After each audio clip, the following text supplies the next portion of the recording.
Isa noon sa pinakapaboritong larong kalsada ng mga batang Pilipino, ang patintero. Dito, hindi lang bilis at tiksi ang kailangan, kundi talino at diskarte para makalusot sa iyong batay at ma-develop din nila ang teamwork o total team effort na isa sa pinakamahalagang aspeto sa larangan ng paglalaro. Ngayong araw, samahan niyo akong ituro natin sa mga bagong henerasyon ang larong kinahiligan natin noon. Tara, samahan niyo kami sa aming paglalaro.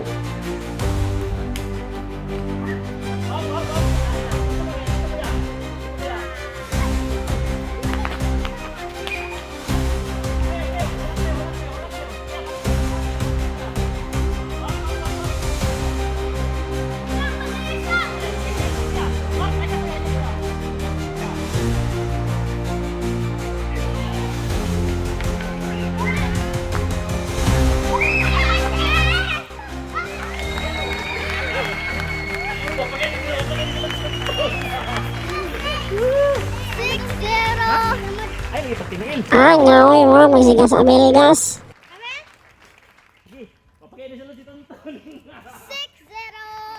Sila 0 pa.